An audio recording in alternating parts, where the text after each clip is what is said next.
Hello, everyone, and welcome to Ridertown Radio. The duo of danger, or whatever the hell I titled us in our last episode, is here once again to talk more toku stuff. Because, yay.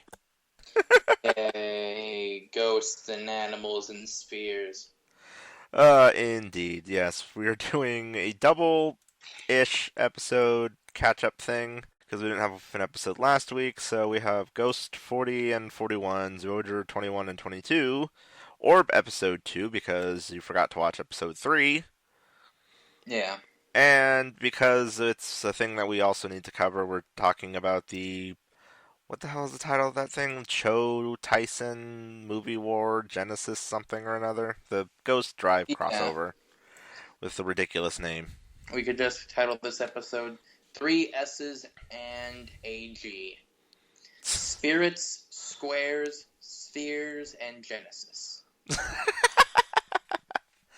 Oh, that would be a pretty good But title. I know I'll come up with something better along the way.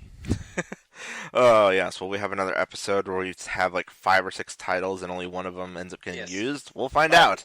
5 or 6 working titles. I actually did write those down to keep for future episodes that may be able to use them. Yes, like Japan. Oh, that can always be used for like everything. And then just keep adding on to it. Japan's 2, the quickening or something. I don't know. The punning. I don't know. I'm bad at Japan this. 2, Attack of the Clones. You're better at names than I am. I just took the Star Wars Episode 2 name and put Japan in front of it, so... Of course. But anyway, and before we get on to that, though, there was one thing of news-ish I wanted to bring up. Dino Supercharge has a new teaser out, Yeah. which shows off a Dark Energem, and we get a little bit of a view on our Silver Ranger, Yep. and Keeper actually reacting to the fact that this Energem exists. Yep. So, okay, we've as our So long we called it, we thought we didn't call it, we called it, we thought we didn't call it, we called it. and as our longtime listeners know, the two of us and Biff technically are not very high riding when it comes to our love for Dino Supercharge, which if that made any it's a former lover. well, yeah, The and passion was there at the beginning, but it just flattened out. all I can say Or like is Bill Clinton. ooh. Political humor. Let's not get too far into politics. That's not a topic I like. Anyway. And Zyuogher is our secretary. Oh, gosh. I'm sorry. Oh. I'm sorry. Oh, But, boy. yeah, we've more or less, since they've shown Heckle, I was like, he's going to turn into the Navy Ranger. He's going to be Death Ryuger. Then there's like, oh, there was a scene in the original trailer for Dino Supercharge where he's holding a blue Energem. And then it turned out to be Koda's, and I was like, damn it, I thought I called it. They And teased it's like, us. oh, here's an image of the Tobaspino cockpit, and it's like, yes, I think I called it. And then it's like, did we? They went on hiatus. I don't know if we called it or not. And now it's like, okay, we did. Good, we called it. Took us like fucking 8 weeks, 8 months to figure out if we called it or not. Jesus. Yeah, so as I was saying before that, it's like we have basically expressed that we do not hold this show in high regard, but originally I was kind of like, I don't really want to see this come back, but after seeing that little snippet, okay, guys, you got me hooked back again. Don't fuck it up. Yeah, I can't wait to see all the Death Ryuger stock footage again. Or maybe some shockingly new footage. Who knows? Yeah, because they'll It actually could have happen. that since they're starting to come out with more legacy stuff that people can actually afford. Yeah, so that's a thing, and just on a side note, I was recently on Dozier Studios, which is a prop replica company. Mm-hmm. Apparently, they were actually selling a prop replica of the Energems on their site for a little while. But of course, by the time I actually get there and see that there's doing it, they've already ended their run of that, and it's like, damn it!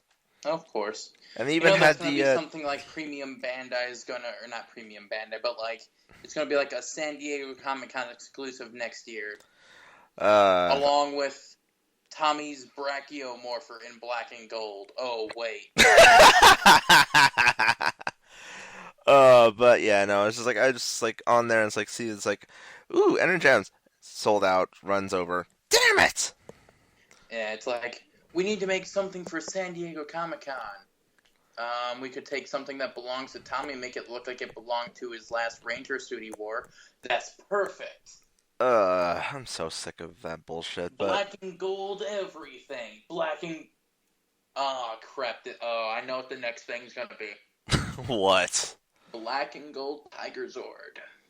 That's gonna be well. It's the only Tommy thing we haven't gotten in black and gold yet. Well, I could see the colors kind of working, but still, just like, no. Because we got Dragon Zord, we got the Dagger, we got Saba, we got the Morphers. Technically, we didn't get a black and gold one. Well, no, technically we did. The Tommy Morpher was gold. I'm so tired. Yeah, of this it's crap. like the only thing right now besides going into Turbo, which they seem like they don't want to touch. Not yet, or anyway. Zeo, I mean, it's like, well, looks like we're getting black and gold Tiger Zord. Yeah. And then eventually black and gold Falcon Zord, because there's that too. Yeah. Ay. Anyway, but yeah, that just made me sad. That's like, I missed out on getting an Energem game, which sucked because the picture actually had the Navy. the Navy with the gold caps. It's like, damn it. But then again, there's also the other guy from Ranger Board that's doing them as well, although I think he's currently not making them, but I think that's just temporary. I think he'll probably start doing them again at some point-ish, because I was looking at his thread on Ranger Board, and he said something about getting more space and having more area to work in, so hopefully he'll be doing those again soon. But yeah, so with that, because I honestly don't have anything else really to talk about at the moment, other than let's just get into our shows. Let's go on and get started with Ghost. And first note for me is a bit of a no-duh moment. Alia isn't actually dead. She's just in her human form now. Which, we should have realized this when we were talking about it last time, because they've been doing that since they introduced this whole thing. Yeah, that's true. We were kind of stupid and forgot about that. Whoops. And then also, unshockingly, later on, we have a reveal of, hey, Dad, detective's in the monster. Yep. This whole episode is just so many daddy issue things. Yeah.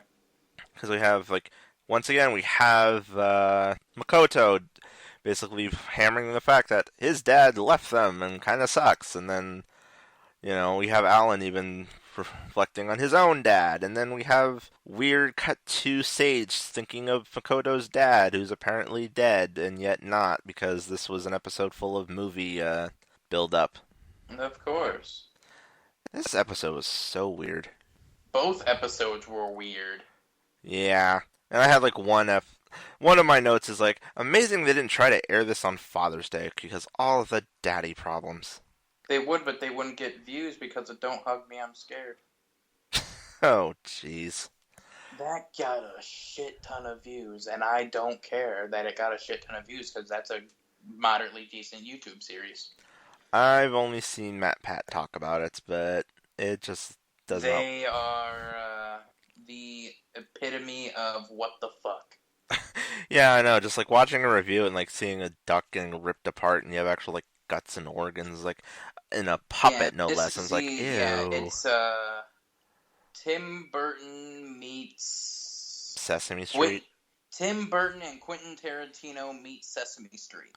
Yeah, just watching Matt Pat talk about it on Film Theory for 2 episodes, just he's like, I don't have any interest in watching this. The songs are very catchy. I do have 4 of them on my phone because they only came out with 4 out of the 6 episodes. And we are getting way off topic here. But yeah, you know, Ghost. The only other two notes I have for this episode is I thought it was funny when Mayu basically tells off Takaru for being annoying, because he is. Well, yeah, it's always funny when someone bitches at the main character or that they're their trope. And I also just thought it was goofy that our actual human villain decides to run all the way to a cliffside for his sudden reveal of, hey, I'm actually evil. It's like, what are you going to do? Throw yourself off the cliff now? I mean, It's Japan, that's even if it's a kid's every. show. I mean, that's every single thing where a good guy has to reveal they're a bad guy. Let's go somewhere secluded that I could probably die if I took a wrong step. I was just looking at this like, you're going to go to an area with a cliff. I know this is a kid's show, but this is also in Japan. Are you just going to throw yourself off the cliff or something? Because, I mean, like Star Wars Episode 3, let's have our big two best friends fight in a giant planet made of 90% lava. Totally not foreshadowing for someone getting his ass burned and Right, or it's stuck like, in a dumb suit. it's like, I'm gonna fight you on top of this building where I could easily fall off if something pushed me just enough. You know, like maybe a bullet in my arm or in the chest, whatever you want to do, RoboCop.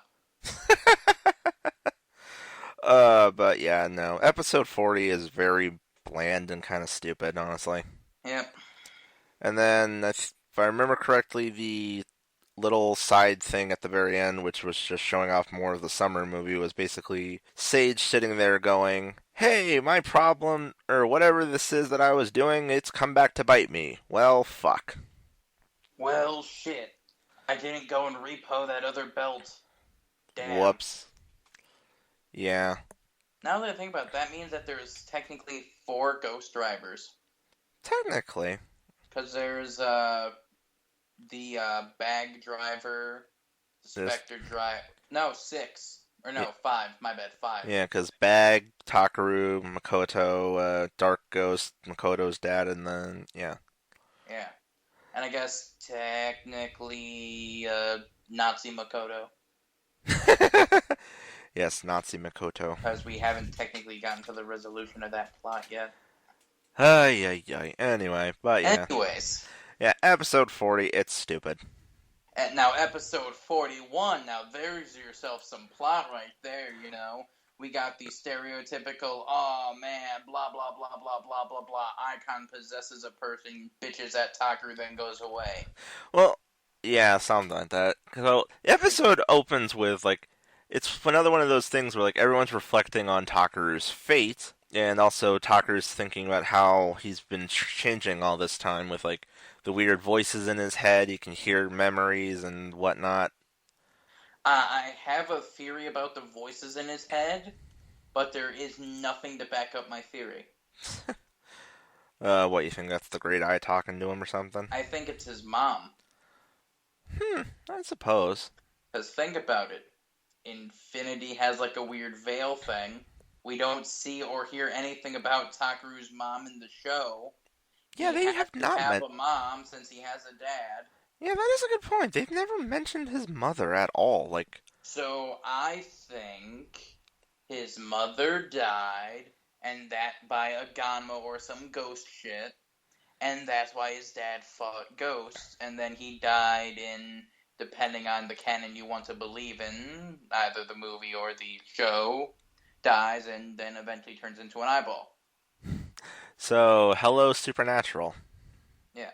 Hello, I keep my dad in my pocket. No, I'm just literally thinking of Supernatural. Literally, the two main characters, their mother dies, and then their dad goes into, yeah, hunting. Yep. And then eventually kills his wife in one universe, in a different universe. Copy-pasting plots. Joy. Anyway, also did like how during the opening sequence, there is actually a little, blink and you miss it moment from Cube, where it's basically, it looks like a little hand-drawn card. Postcard. I was like, oh, they got him a postcard.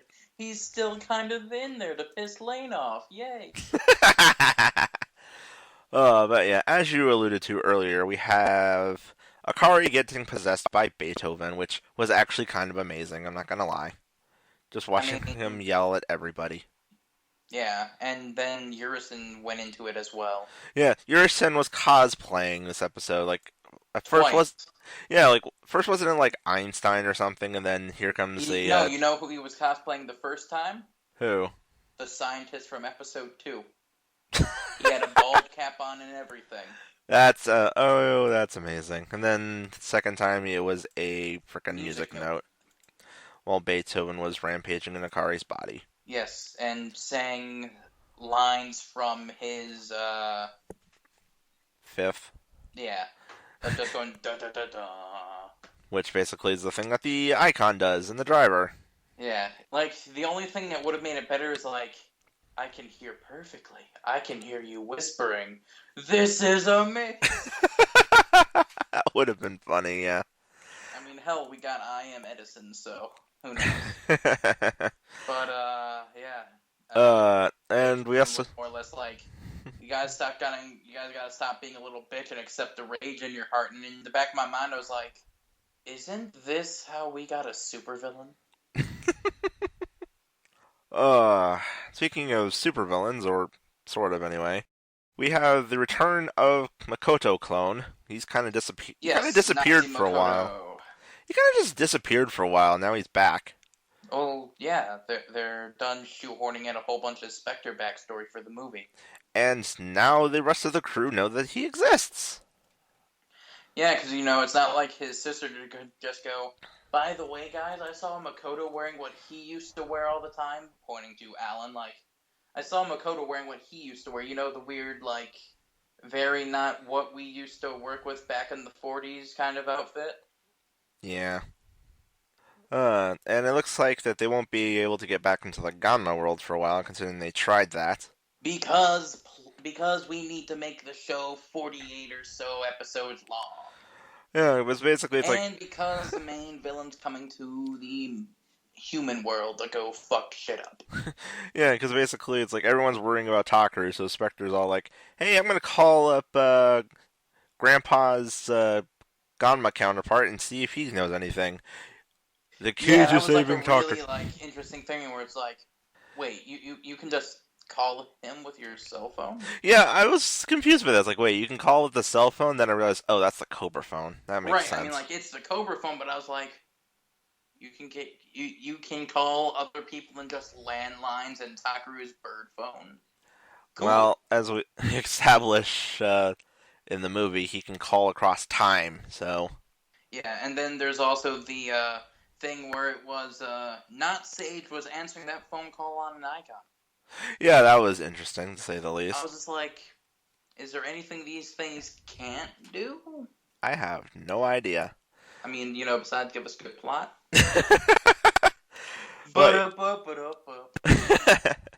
But yeah, so basically Sage just tells them, hey, go kill Adele, and that should fix it. And it's like, okay, try to go to Common World. Nope, can't go. That's what the Ishinomori icon does. It gives the show good plot. Oh, where is it? We could use it right about now. And speaking of Edith, he finally busted out his Black Ultima mode.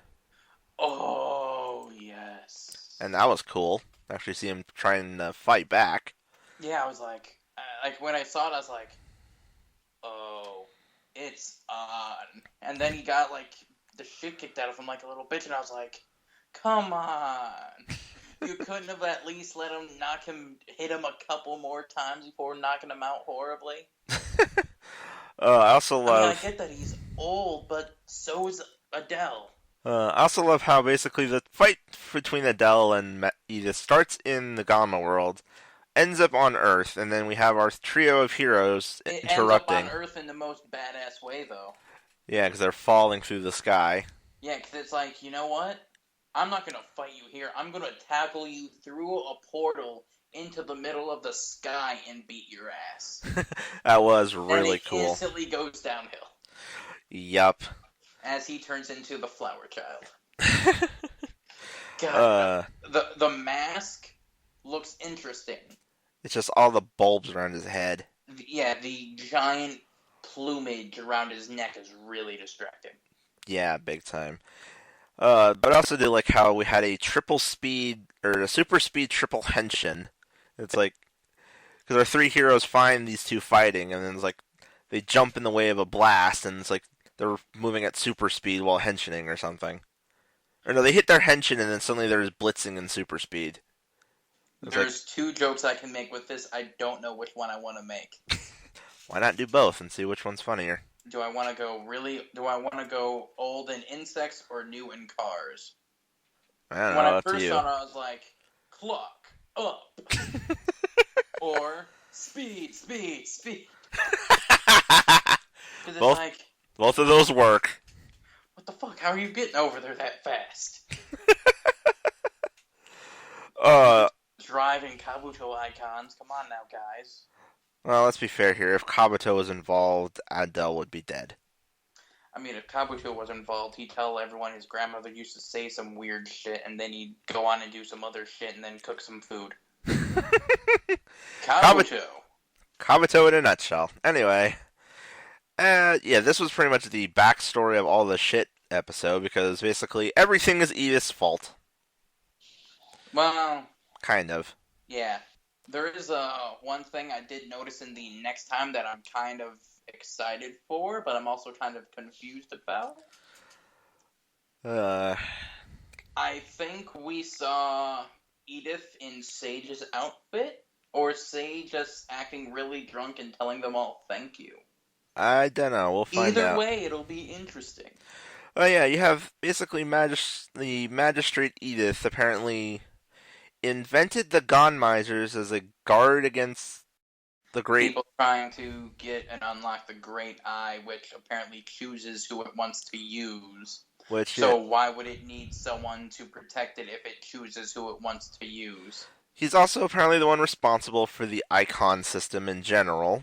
He's the one that built the drivers, or at least, obviously the Grateful Icon driver and the Deep Spectre icon. And yeah, you're right, because it's assumed that a Sage made the default Ghost driver. Yeah, assuming, of course, Sage is not just Edith in disguise with a new act on. Because we still don't know their connection. I just love how everyone immediately reacted to Edith's like, Grandpa?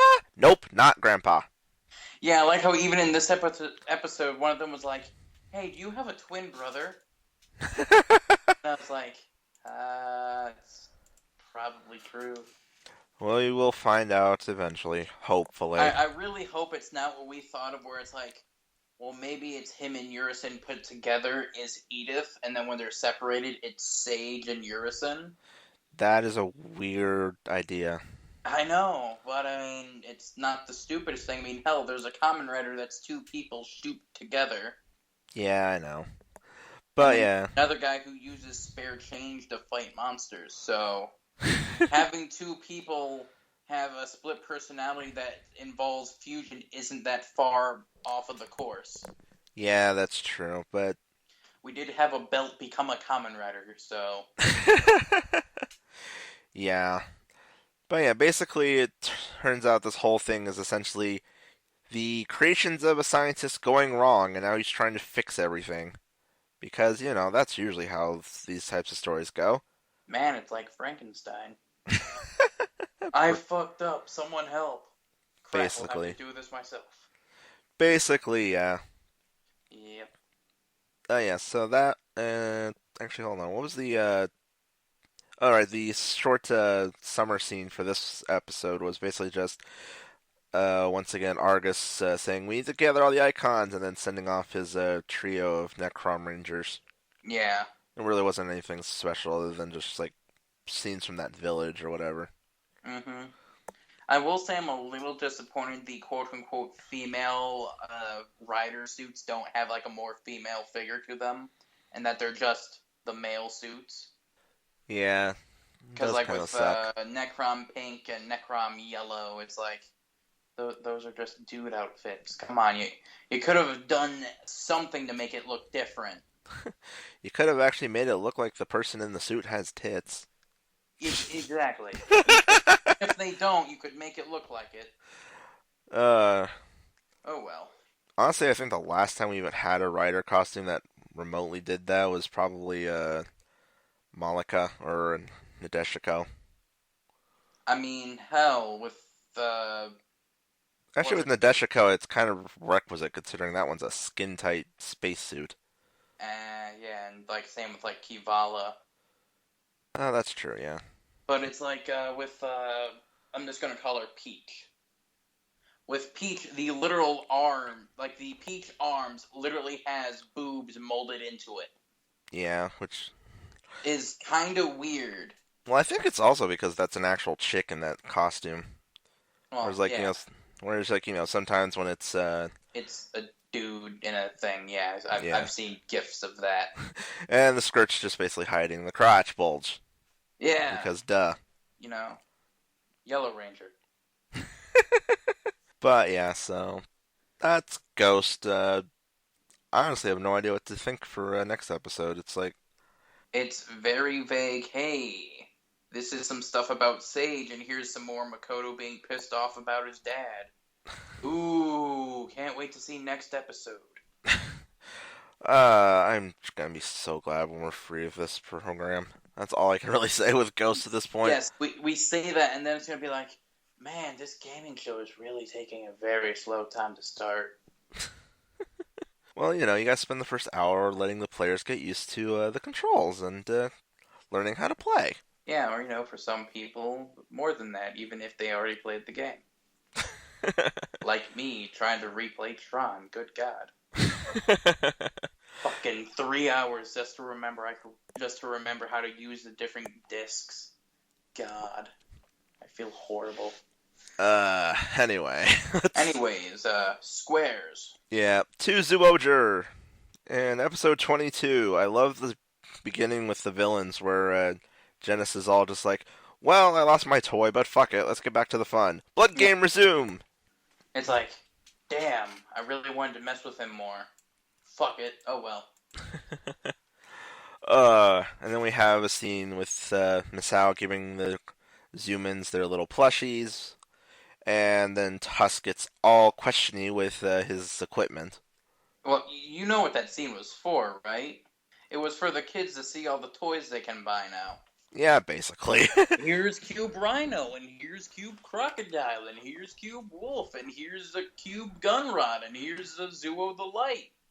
I still love how Tusk actually asked the question that most of us are wondering, which is the one about Cube Rhino. Was this actually based off of a cube or something? Because, obviously it's not a cube, it's a truck. Right. The cube's basically the front engine block. That's about it. Yeah. Let's also remember that this is the episode where they're pushing all of the world's toys, and we get another Megazord. Or Well, another additional weapon Zord in this episode as well. yep, because we got the cube bat thing. Batarang. Yep, the Batarang. But of course, despite all the questions, Masao has no idea how they were made because Genesis already made them, or Yeah. basically He they were already handed to had him them because complete. he killed the Zoomins and all that shit. Yep. And so, next note comes from the first fight of the thing, where apparently Amu's helmet can bite. Yeah. I'm like, where the hell only did that thing I come can from? attribute that to is, okay, so is she one of those? So is she like an Amazon? I don't Because know. the Amazon Omega can bite people, and he has like a faceplate almost just like that. All I know is just like, that's really random. It's like suddenly you can bite with that? It was Okay. for the plot. They had to do something for the plot. Yeah. Also, I love later on when after You Tusk could and just have the shark lady listening for them. well, speaking of her, I love how after Masao and Tusk get captured by our monster, you see her just floating in Street Shark mode in the middle of the ground. I really want them to redub the scene where they're sinking into the ground with the Wizard of Oz. I'm melting. Please, someone. But yeah, I just love that image of Sella just sitting there in the middle of the ground, just floating in a puddle of water thanks to her Street Shark mode. That was hilarious and really cool looking all at the same Yeah. time. I know they couldn't do it, but it would have been kind of funny if like she tried to dive in and she just hit her head. I know they couldn't do it because, the risk of danger to the actor and kids trying to do it and shit, but That would be pretty funny. It's Also, like, we dunk. also we had another moment of Amu basically being the coolest character of the show. Well, yeah. As they're trying to figure out where did they go, and she's like, he tasted like the ocean. Well, yeah, Amu's gonna be our designated Pink Ranger for the season. Yeah. More or less. And basically we've established that Amu's sense of taste is apparently her best characteristic or whatever. I was gonna say something, but I'm not going to because this is a kids show. I know. I was just gonna. Let's move on. I was basically gonna say all the dirty jokes insert here. We're not going to do it. You can come up with your own. I guess you could say that power really blows.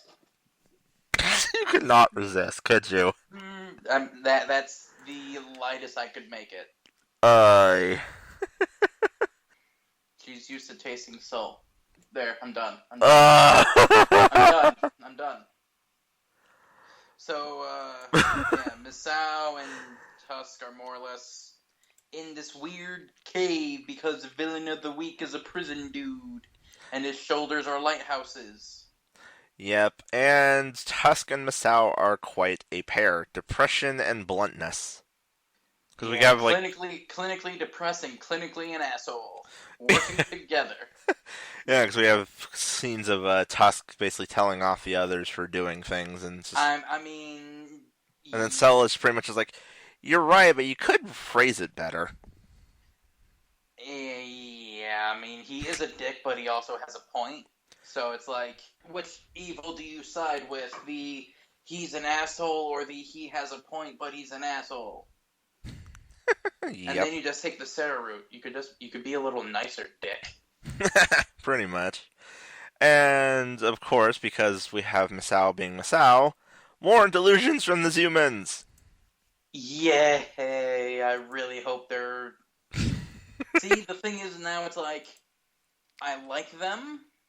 I want them to be a thing, but I also kind of want them to not just be like, oh, we're just mental delusions caused by your depression. I also kind of want them to be things from Master Janus fucking with his head, but I also really want them to stay delusions. Whatever they are, it is hysterical whenever they come out. That's all I can say. Either way, I love it, but if it's one or the other, I'm going to be fine. Yeah. But, it'd be great. I also just love how after Misao has his delusion, he's just suddenly gets really badass. Well, yeah, you always have to be a badass when you're in a three-piece suit. The world. And we had a very, very goofy finishing move for this episode with Misao riding on Tusk. That was so bizarre looking. I mean, it could have been worse. The Megazords couldn't do it, but technically we could have gotten like 4-7-6 or something like that. 4-7-8 or something along those lines as like a crappy Megazord combination. But and speaking of the Megazord thing, that was cool the way they ended that one, where it's like bust out all of the accessory mecha things. Well, yeah, because the because the current Final Four Megazord uses all the weapon Zords as shin guards. Yeah, the auxiliaries on the shin guards, because that's a good place to put them. What? Well, because they had to make the giant King Sword Megazord head from Zyuogher King a weird under-the-hand weapon thing. Well, I just think it's kind of goofy that they put it as shin guards. I mean, last time when we had them on the legs, it made sense for stability reasons, but just sticking them on the sides as shin guards, okay, whatever, Yeah, well, I mean, they're just on the side to be there so they can incorporate all the toys. Yeah, well, we'll get to that creation in the next episode, which our monster of the week is a happy bomber. So many explosions, it's like Michael Bay wrote this episode. Yep. And I also love how Janus was kind of bored with it. It's literally like they're talking about this and he's just like staring and it's like, and like he wouldn't even take the drink when Naria offered it. It's like, Janus is bored, and that's pretty much like most of us are with Michael Bay films. So many explosions, no substance. Yawn. Yay, useless explosions.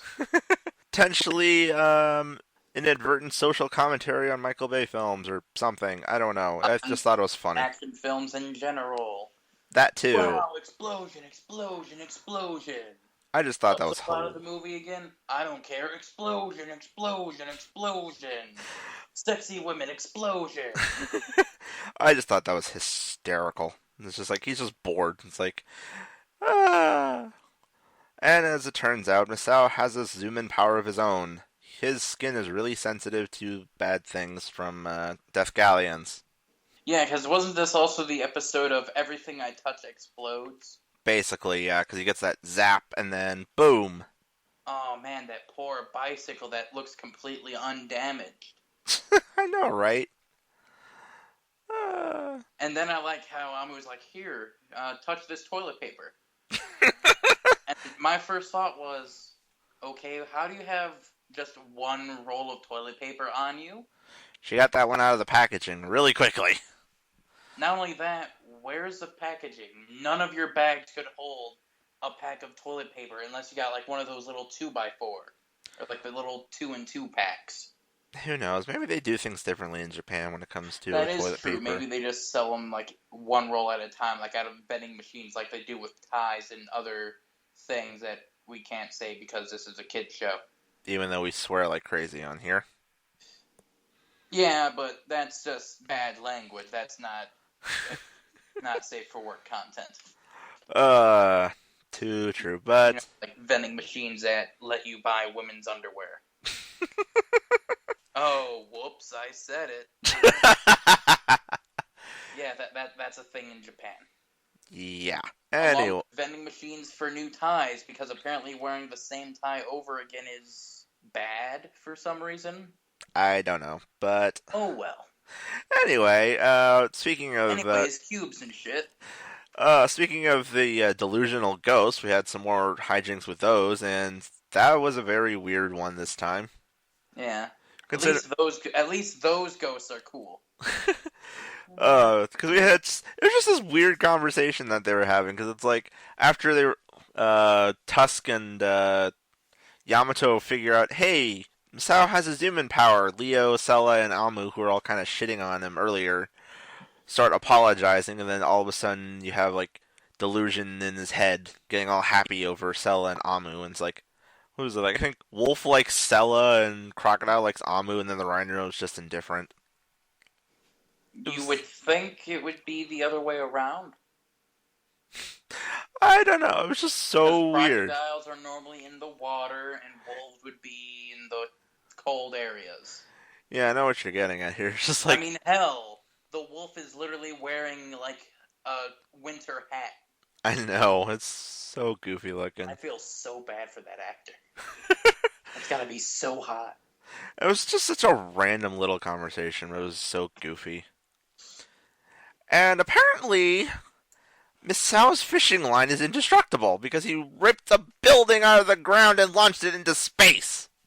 Physics, go the fuck to hell. I mean, I'm really glad this episode came out before we started recording again, because I would have made a horrible joke. Because of the whole thing about him actually having a power kind of thing. Because there's a character in another show that I've been watching recently with the name The World, and his power is he can stop time. Someone's watching too much anime. That's true. It would help if they didn't have catchy theme songs.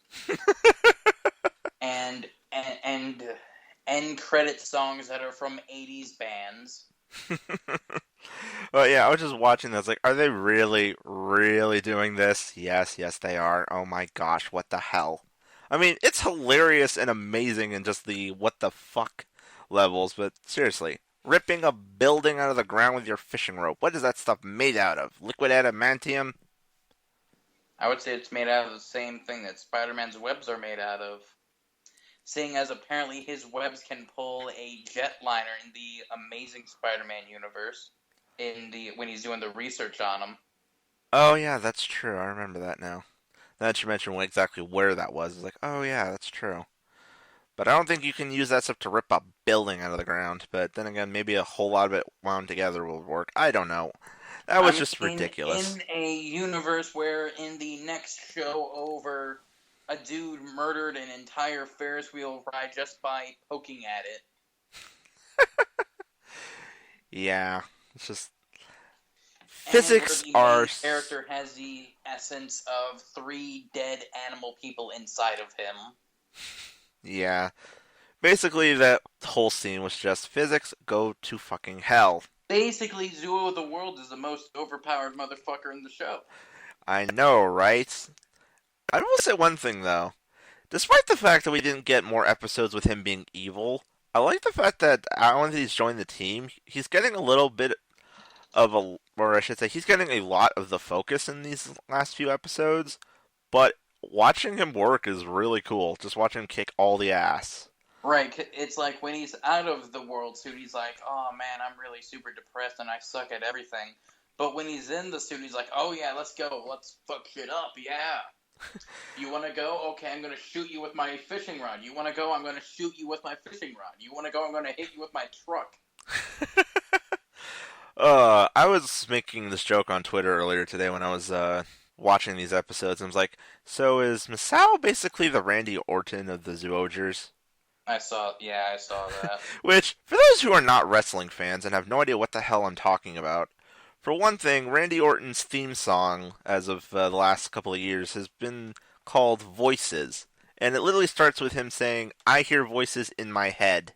And he always will do this thing where, before he hits his finisher, he kind of just like acts a little bit crazy, and the commentators will be like, oh, he's hearing the voices again, or something like that. And it's like, well, Masao is hearing voices in his head, and every time the ghosts start talking, he kind of gets powered up and goes berserk, or, kicks all the ass. So it's like, Masao is our Randy Orton of Zyuogher, apparently. Yeah. And speaking of Masao still being more ridiculous, we have the formation of our new Megazord combo, where he's literally just juggling all the cubes and they just fall into formation perfectly. Oh, you mean shit stack Megazord? Yeah, which I have to say, I love how the monster. Wait, my bad, I said that wrong. It's shit stack Megazord 1.0 because 2.0 is coming on later on down the line. But I just love how that sequence, we have the monster who's already giant and ready to fight, standing there, letting them try to figure out a new combination to take him on. And then Masao just like grabs all the cubes, juggles them, they land perfectly, and then they glow, and it's just like, yeah, let's go with this. And so they throw it together. Which, I have to say, it's actually not a bad looking combo. I mean, compared to the reasoning in Power Rangers Samurai of, I drew this design, let's see if it works. It's a little better. They did that in Shinkenger too. Oh, God. I'm pretty sure they did that at one too. Jesus. It's just like... It's been a while since I've seen Shinkenger, but I believe that was what they did. Yeah. Actually, no, wait. The thing where you're just like talking about it being drawn, was that from the Battle Wing formation? I don't remember. I just know they brought it up in the Christmas episode. I don't know. And there's like, yeah, Blue Ranger really helped us when he came up with that design for that new Megazord combination. I think it was with the Tiger or something. I don't remember offhand. This was like a while ago. Well, with how much Samurai borrowed or copied blatantly from Shinkenger, I would not be surprised if that was part of it too, because I seem to recall that was in Shinkenger. Yeah, but anyway, yeah, I would say for people that are gonna go for the job of the Rangers for Power Rangers Animal Force, I guess. I don't know. We'll find out. That's the best I can think of. If you're going for that, learn to juggle. That would actually be cool if we see him juggling the thing out of costume. Yeah, just instead of just like the fucking cubes. Instead of juggling the giant semi truck. Instead of just jump to here's him just doing it in the stock footage. Yeah. Well, we'll see. Maybe it'll be a thing where like throughout the show there'd be like a guy juggling for some reason. Who knows? A street performer who happens to juggle. Who knows? It'll be interesting either way. But yeah, and just speaking of the formation, I actually really like it. It looks pretty cool. It's not like it's a cluster, but yet it's not. It's a very clean cluster. The only thing that bugs me is the fact that they needed to find a place to put Zuo King's head. I know, that was interesting, actually. It's just the fact that they actually used it. Yeah, but they didn't use it in the way that would have made sense. What, actually having him hold it in his hand? Yeah, just stick the little sword inside of the big sword and make the king sword. Well, considering the fact that I don't think you can do that with the toy, considering that's one of the weird discrepancies with this one is the fact that it actually has little fists that will pop out of the 7 and 8 cubes, but obviously the toys can't do that. They have hands on them. No, but they don't jut out like they do in the show. If you Well, yeah, they don't jut out, but they have hands. Yeah, I know I've seen the video of it where it's like you can see the molding for the hands there, but they don't stick out enough for them Right, they to be don't able to stick hold out, but they're anything. there and they actually have holes in them. Can they actually hold anything? I believe so, because they can hold the batarang. I don't know. I just thought that was I've weird. seen Crocodile hold the bat With the mouth open, like in the mouth mode or in the fist mode? in the fist mode. Well, then I don't know. It's been a while. I don't know what they would do with that, but I find it interesting that they actually managed to incorporate it as part of the thing, and it's not just here's a bit that just sits off to the side. I mean, it kind of is, though. Well, it is, but it's It still sits part of off to the side of the robot.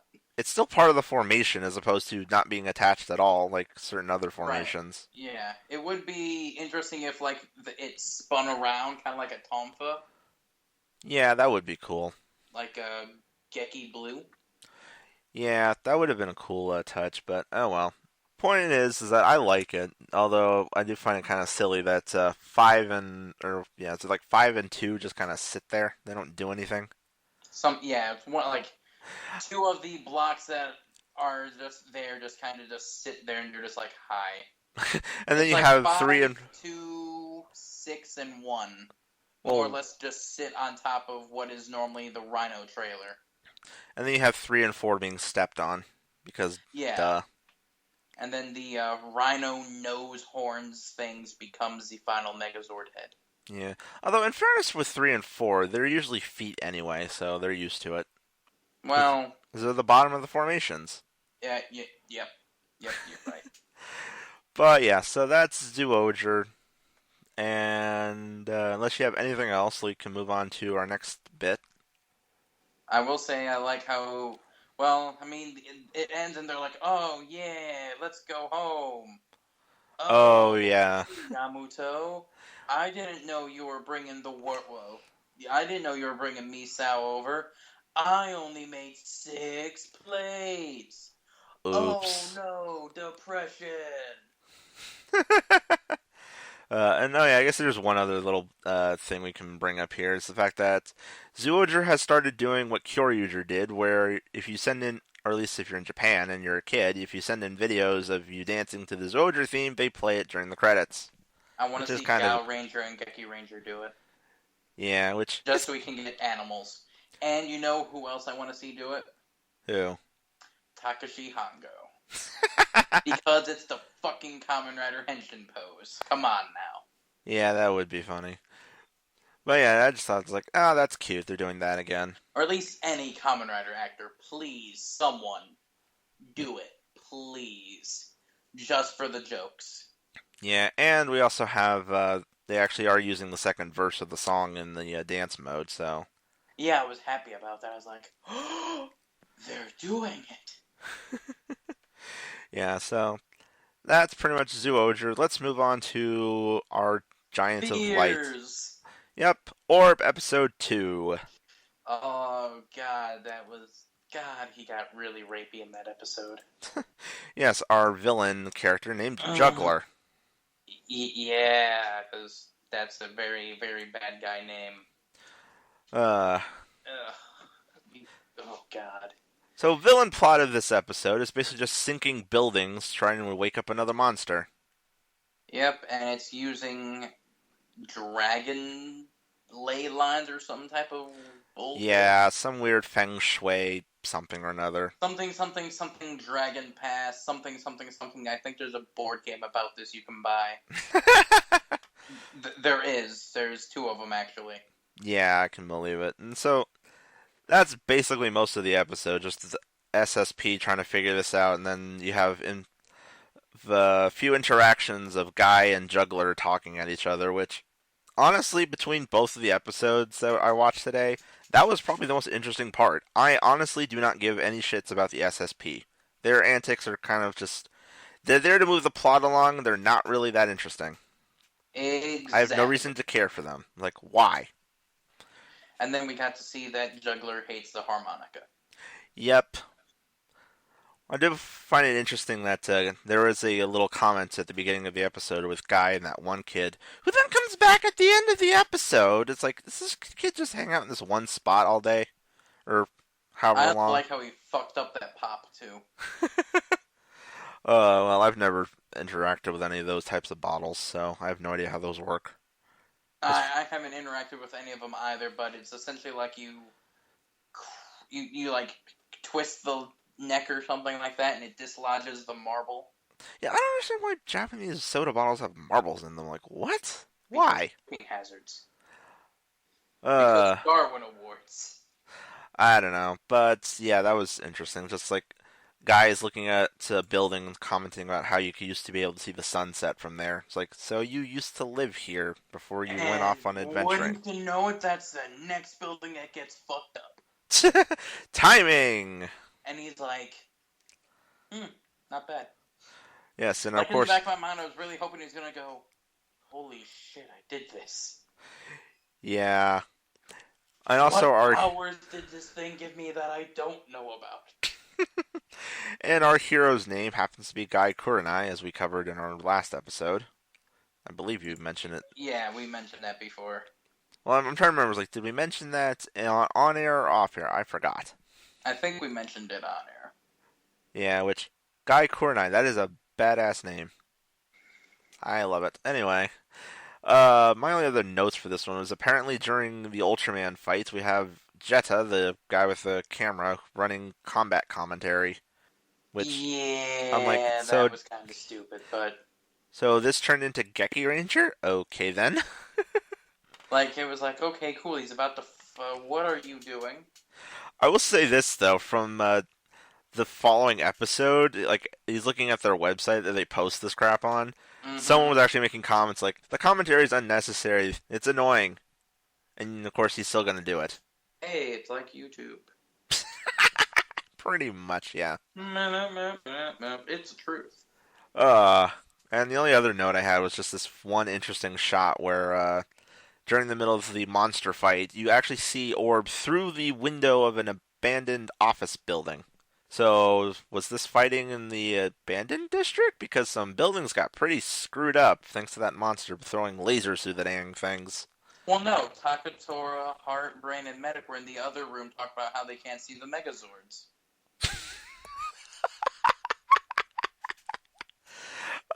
Okay. Because that was a thing in both the Gaim Tokuger crossover and the Drive Ninja crossover, where Well, the bad guys don't see the Megazord. I know, I remember that. It's just like it's a weird tie-in for that one. I, it's the only reason it would explain an MD thing, but besides, holy shit, there's buildings collapsing. Let's get out of our building and go somewhere safe. Oh yeah, it was kind of interesting watching them fight or watching Orb fight the monster, and it's like he can only defend or attack. He can't do both. So use Yeah. his own laser to hit him. That was cool. That's like Mega Man 1 strategies right there, Orb. He's got a shield, but he moves his shield when he shoots. Yeah.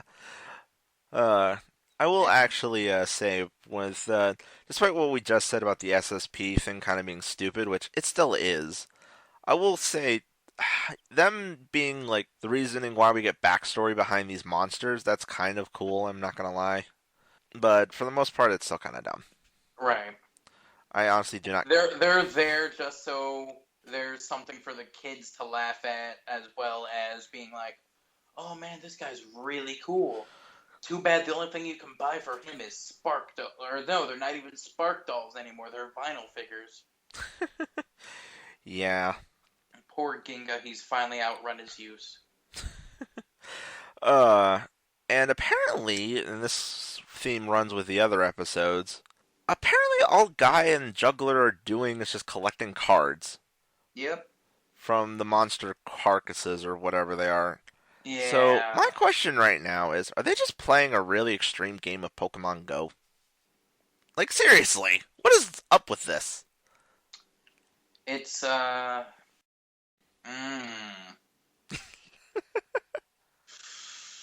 mm. Yeah, it's like Yu-Gi-Oh! Go. Let's go collect the cards. I'm just so confused by this. It's like, what are you guys doing? Why? I don't I think understand. it's more or less like when he was summoning the monster, he kept sacrificing cards to the monster. Yeah, I did notice that. It's like he's playing cards and they're just like trying to wake this thing up. It's like, Yeah, so what I are you think what's doing? gonna happen is same thing that's gonna happen with Orb is to achieve it, and the same thing that's trying to happen in the Ghost Summer movie that we're not gonna see for like another like year basically is. Oh man, if we collect a certain number of these items, we can activate Super Final Form. uh, That's all the show is going to be doing. Is it's just going to be collecting the cards to make the the monster and Ultraman we saw at the opening. yeah, probably. Which there was some interesting stuff about, uh, or some interesting lines in the next episode, but we'll save that for next time. Okay, dokie. I mean, the episode, the plot of it was just kind of meh, but there's just like certain lines that were interesting, and basically it's just Guy and Juggler's past and story with each other. That's honestly where what is keeping me watching Orb. The SSP can go fuck off a cliff. I don't care for them. That's gotta hurt. Like they'll fall, but then like things will break inside, and yeah, that's gotta hurt. So, time traveling plot holes. Yep, time traveling plot holes. We are talking about Cho's Movie War Genesis or whatever the hell that thing's called. Genesis Yes, had let's to get be it out done of the at way. least once. Had to be done at least once. Yep. This was a very interesting movie, to say the least. I will say I like this as how he gets boost than I did in the show. Yeah, and I also, having watched it, I realized why you were bringing up that whole thing about Tokan Tosan from like I forget if we said that off camera or not. Yeah. Yeah. I forget if that was a on air or off air conversation we had where Yeah. you mentioned that, but yeah, I can understand why that confused you. Because yeah, it's Yep. Tokan in the show, but they say Tosan in this thing, which was Yep. weird. But it makes more sense to be Tosan because it's his dad. Yeah. Although one thing that confused me when it showed up was basically you could see like some other icons actually joining together to make this. I was like, what was that? That was the setup for the next movie, you know. Offhand, I couldn't tell you offhand. I don't know either. It was weird. It's like, where did that come from? But yeah, this movie was a fun watch. I like the new styling for the movie wars, where it's not two separate stories that then converge. It's here's all one story that's put together. Yeah. Although it still falls under the sad tradition of part of it's in canon with the show, the other part is not, because it still Right. takes place after Drive, and everything ended the way Drive ended, and then you have these weirdness with Ghost, where everything's kind of out of line. Yeah. Because you have Saionji hanging around at one point, but yet Makoto's being friendly with Takaru, even though at this point he should have been an asshole still. Well, Zyuogher was around when Makoto was still technically a good guy. I suppose Oh that's no, true. you're right. You're right. You right. This It was did, like yeah, because I think Alan only this- like teased his Necrom mode, and didn't Saionji wasn't Saionji still around when Alan got Necrom? no, because Zyuogher died when Canon showed up, and Canon showed up before Necrom. Oh, that's right, that's true. Because Zyuogher died when Spectre became good. Yeah, that's true. See, timelines are so confusing. Yep. You could Uh, also say that maybe this was a thing where they were looking into the past or some type of bullshit, but who cares? who knows? But yeah, we have, as we mentioned, this is a time travel episode or movie, whatever. Yeah. It could have been 3 episodes, and no one would have cared probably. Uh, Kamen where Rider Drive back to Shift DeLorean. yeah, where we have friggin' Shinosuke and Takaru thrown back to the past, apparently summoned by Takaru's dad, because that makes sense. Can I bring up a major plot hole? Yes, let's just go ahead and address it. Why in the world was Steinbelt hanging outside the temple? Yeah, and why was he just hiding in a bush? I don't understand what that was. That's the only thing in this movie that doesn't make any sense. Like, why? Why were you there by Right, that's like yourself? out of the way of the city, so there's no way it was, oh, this is where I went after I got fucked over by a proto drive. This was even before that. Yeah, because apparently he just had a zero drive prototype shift car hanging around. Which I have to question this because on the one hand, it's a black drive suit, which looks cool, but on the other hand, you have spoilers on his head, whereas Proto Drive did not have spoilers on his head. And then you went back to spoilers for regular Drive. Make My up your damn mind! my only thought about this is maybe because it was a Roid Mew, it was different. I don't know, and then of course. Another thing I thought about, Hmm. doesn't the global freeze only happen like not even a year before Drive? I believe so, yeah, so it would have probably happened. So that would mean Krim would have had to have died a year before Drive to become the belt and then to give it to whatchamacallit, to be given to Proto Drive. Oh, yeah, Chase. Because he dies and then instantly becomes the belt and then works with Proto Drive. And this movie takes place 10 years in the past, and he's already a belt. Right. Whoever wrote this movie, you did a very bad job of research. I just want to point that out. I also, another thing that didn't make sense was Shinosuke using a mock driver turning into dead heat, but turning into drive dead heat and not mock dead heat.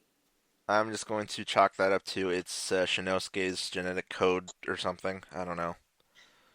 True, I guess. But I will say, at least in one upside to that little sequence is the fact that you have Go tossing a mock driver. So basically, as we expected, he got Harley to make himself some new toys, essentially negating Krim locking everything away in the first place.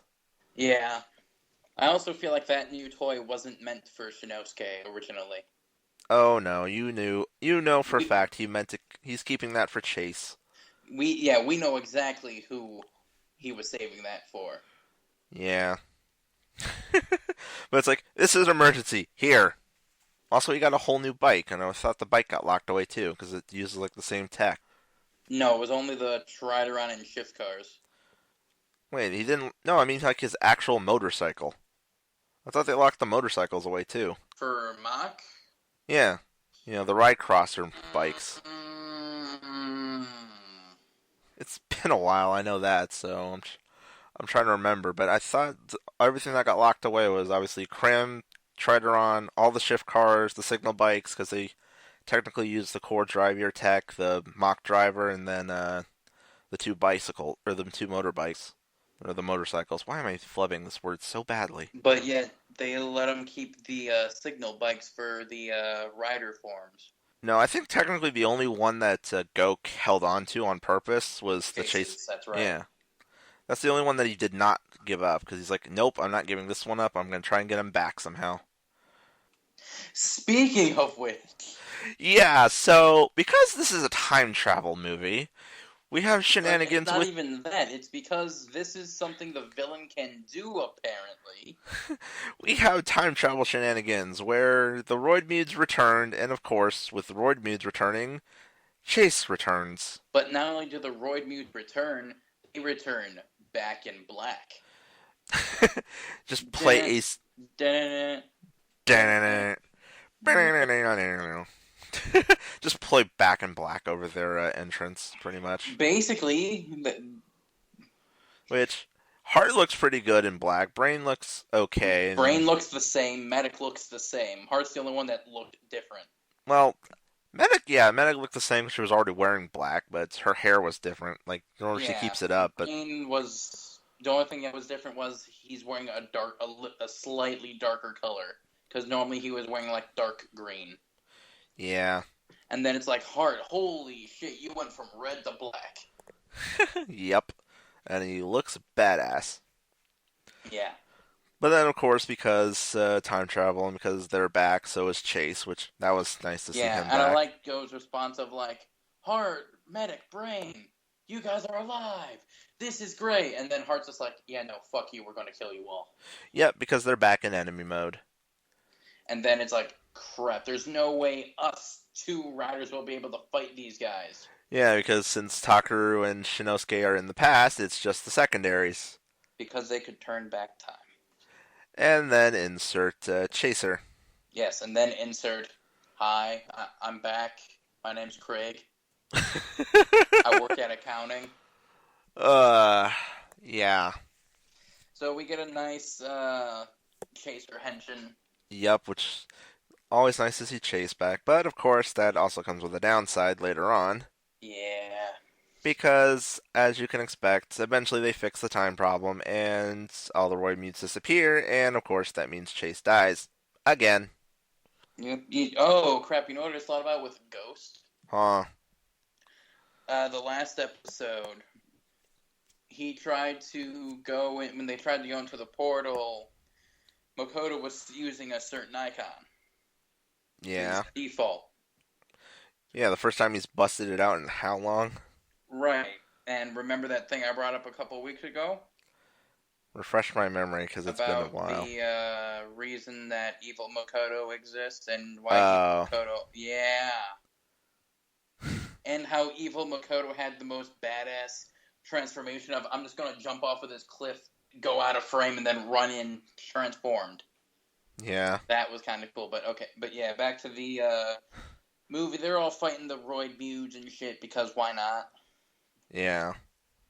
And back in time, Akari gets kidnapped by a or by a Ganma because reasons. Yep.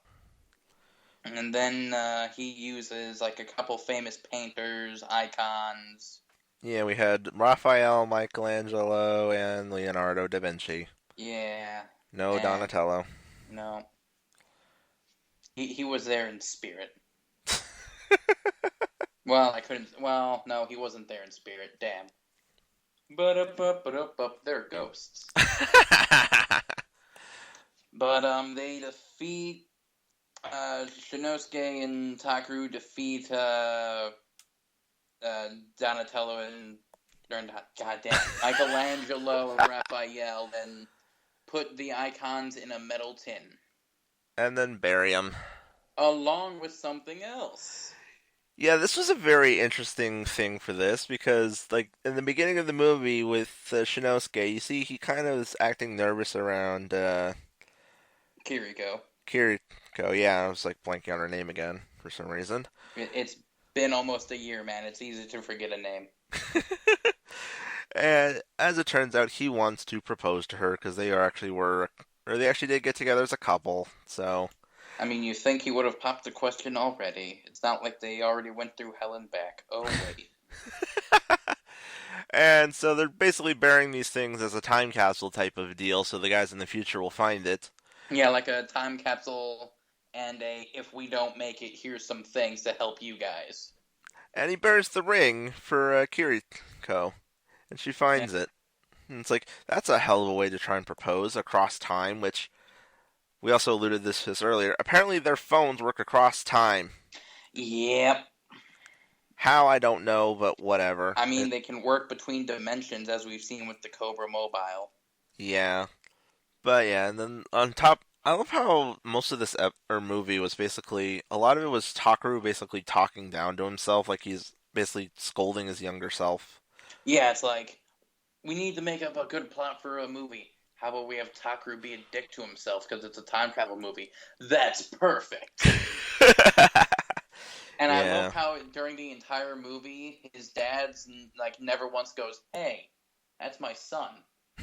It's like he knows, which, as it turns out, he actually does because he's the one that summoned them. Which, really brings to question what exactly can this guy do? That Because also brings to the question of maybe he summoned Beltsan the same way he summoned them. That's why Beltsan exists beforehand. maybe I don't know. It's very interesting, like looking at his dad as a character. Because if you look at him in the show, we've seen that he can use items to summon ghosts without turning them into icons. Because he did it with Musashi, and now Right. and now we have this where he can turn or create giant portals through time itself. What exactly is his dad capable of doing? I mean, obviously we're not going to see for sure since he's dead and he's a eyeball in his son's pocket or whatever. But it's like Yeah. that was very, very interesting to say the least. It was interesting because, like, when you think about it, it's like Takaru needs to be Kamen Rider Ghost to defeat the Ganma. You're just using a hatchet. Oh yeah, we had a few scenes where he's like running around with a hatchet, cutting Ganma and just like kicking ass. Literally, it's like I have to henshin to defeat these guys because I couldn't defeat them with a stick, and It also your kind of dad's just like murdering them like he's the fucking woodsman. it also brings something else to question because like normally in Ghost the rules have been established that you have to either use one of the gizmos to be able to see the ghosts or obviously have a driver, but yet his dad can see them no problem. Perhaps it's some sort of like high sensory bullshit thing, like Well, ESP kind of shit, or he he's is a monk slash ghost hunter, so I guess that would make sense. who knows? Maybe he's another Ghost Rider. Maybe he's Kamen Rider Extremer. Who knows? All I know is that it was interesting to see that, to say the least. What else is there to discuss? There's the his dad giving the young him a very violent weapon to go save his best friend. Oh yeah, it's like when younger Takaru basically like grows a pair of balls and says, "Hey, I want to go save Akari while she's kidnapped." It's like, all right, well, let's do that. All And right, here's a katana, which I love how he actually pops the Musashi thing in it. yeah, he takes the handle off, puts the Musashi thing on, and then sticks the handle back in. It's like I'm going to guess that's just how Japanese swords work, because the Yes, way that is how they work. because my literally all my experience of seeing how Japanese swords work is watching Man at Arms make katanas. Yeah. And they've only made like one traditional katana. Everything else has been like oversized anime katanas. Right, like Bleach. Well, they did mostly referring to like the Man at Arms Reforged series. I haven't really seen that Mm. much of the original, but it's like they did a katana lightsaber where the hilt was basically a lightsaber. Uh, I don't know if you count this as a katana, but they did Inuyasha, that big sword he has. Tetsaiga. Yeah, Tetsaiga. They did Auron's katana from Final Fantasy X, and then they Yeah. did a traditional katana from Kill Bill. And then they did a Toku Power Axe. And the Voltron Sword. Which could actually light on fire. Well, yeah, all you gotta do is dip it in gasoline and then light the bitch. Well, you don't even have to dip it in gasoline. I mean, put it in some sort of starter. You didn't actually watch that episode, did you? You didn't see how they did it. I did not know. What they did was basically they made totally derailing here, but why not? Did they actually build a piping system inside of it to let out gas? Yes, basically they Holy did it. shit, that's amazing. They did a two-part sword, and like the bottom half of the sword basically has all these little channels in the thing, so they could, yeah, basically pipe like propane and like have flame jets shooting out the top. As cool as that is totally, totally, totally a bad idea, and you should never do that. Well, yeah, it is very, very dangerous, but Yes, it's like, let me use this sword that I'm gonna hold really close to my face because this is an action movie, and swing wildly around my body while it's on fire. well, the only parts that like the flames really shooting out was like near the top where like all the forks are. Yeah. But yeah, it's still a really bad idea to do that. But it looks cool as hell. Well, yeah, of course it's a bad idea. It was from a cartoon. Yeah, Any but weapon from a cartoon was a bad idea. yeah, but anyway, let's get back on topic here. I mean, if you can really call this movie a topic. Yeah, that's true. And then We I mean, have our we've ignored the plot the entire time, and we've just been talking about our favorite parts of the movie. well, literally the plot is just basically The plot is Akari got kidnapped by the Ganma dude, and they're gonna use her to turn into to make the Michael or the Leonardo icon. and then you have a little bit of basically it's just like all time travel stuff, and then there's a little bit of stuff with the drive crew, and then mostly it's Takaru bitching at himself. Yeah, a lot, and one scene that was really awkward. Bathtub. Yeah, that wasn't creepy at all for that little kid. I know. I'm like the scenes of Wataru taking a bath in Kiva weren't this weird, and they had a couple of weird ones. Yeah, and then you have the thing where his dad's just out there listening, like, these guys are really, really, really creepy. I'm gonna put more wood in this fire. His dad just has like all the chill in this movie. Well, yeah, when you know you're gonna die because you summoned your son here and your son's a ghost. Oh, just all the chill with that guy. Well, I mean, he knows he's gonna turn into the cool the red and black jacket. Yeah, The which thing every single edgelord 12-year-old's gonna enjoy. yeah.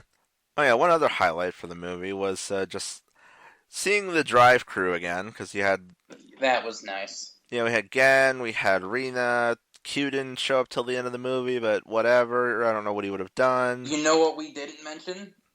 The police chief. Yes.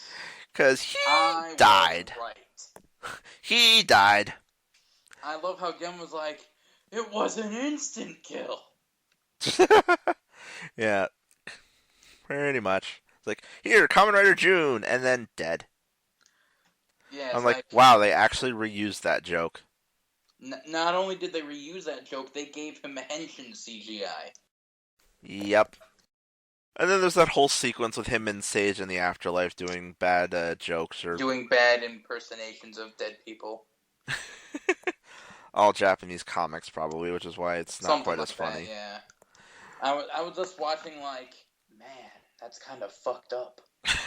Yeah. Like, you're a dead guy making fun of other dead guys in a show where you're technically not dead yet. Yeah. I mean, the only thing I could think of for more instant karma already happened. And that was with the actor from Fives dying. Oh, yeah, and our bad... because he was basically playing a fucking zombie. And our bad timing on watching that show. Yeah. I'm sorry. Which we just kind of dropped out of nowhere. I mean, we dropped it because we were essentially showboating 4 shows, and we were having problems with people showing up or people wanting to show up as guests and whatnot. Yeah. And all the movies came out. Yep, and we're still trying to play catch up. Oh boy. Anyway. We're playing so much catch up, we're playing mustard. Puns and humor. But yeah, it was fun seeing the drive crew again, and even more so at the very end when they had the gigantic battle sequence and we actually got to see everybody kicking butt. Yeah, I like how Rina was just like beating them up with what looked like essentially a giant breadstick. And I'm just like...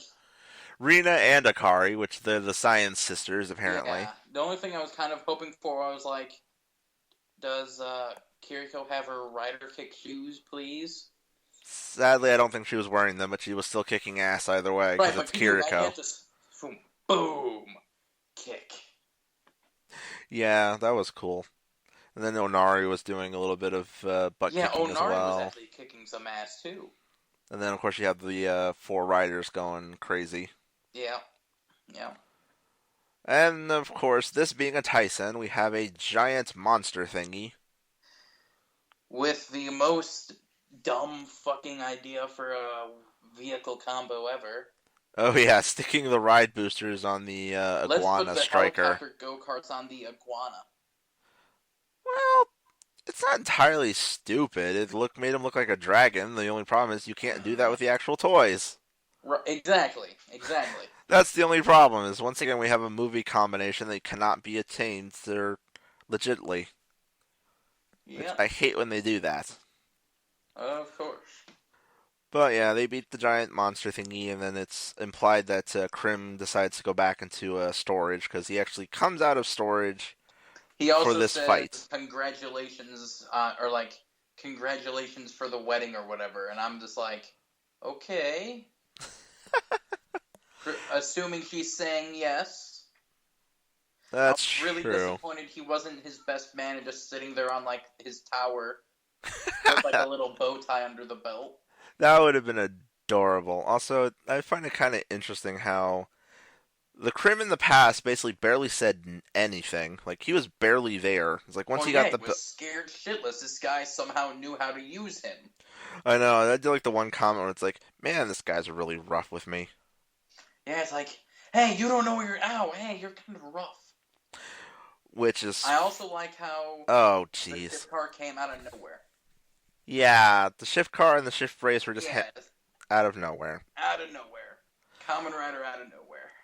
Also, bad joke here. Belt saying Shinosuke's being rough and he's right next to his crotch. The Yeah, jokes write themselves, I swear. the only thing that would have made that better would have been if when Krim was in charge of Type Trideron, Shinosuke became the belt. Then we Uh, could get the premium Bandai Shinos driver. I don't think Krim actually took charge of Trideron in this movie, Nope.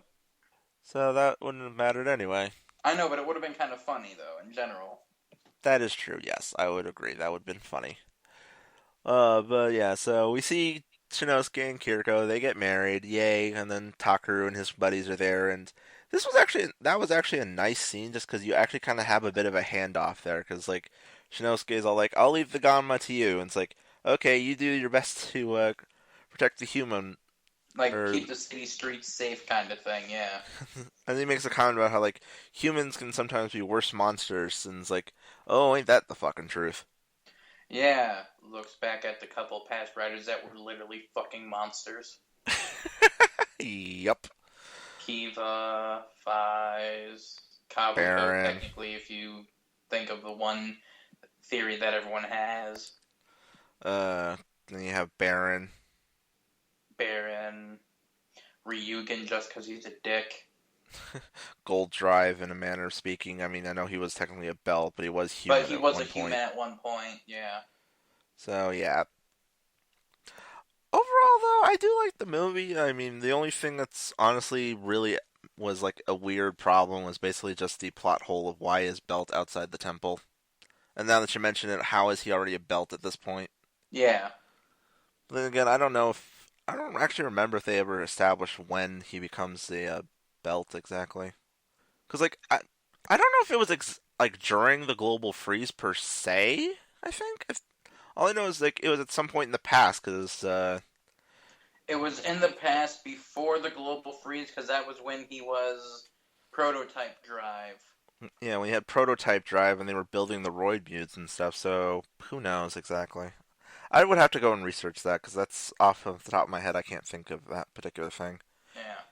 But anyway, that's Cho Tyson, whatever the title is, Movie War Genesis, Genesis. which Movie War Sega Genesis. the Genesis part of this title kind of confuses me, but I'm just going to chalk it up to this is the first of this type of movie war because, again, it's the two stories mixing together in one plot as opposed to here's separate plots and then combo at the end.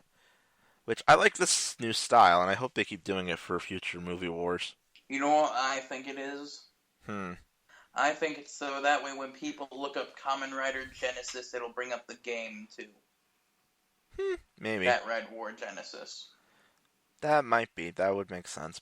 But yeah, and with all that said and done, unless there's anything else we're just going to pull out of our ass at the last second, I Like think that's. Dokkan Boost. Or Grateful. Or uh, Infinity. well, with that, I think this episode is pretty much done. So, thank you guys for listening, and come back next week where we are still going to be playing catch up because we still have a bunch more to do. Yeah. Two more Ghost, two more Zyuogher, some more Orb, and then who knows if we're going to tack anything else on. So, yeah, Thank you, and see you guys next time.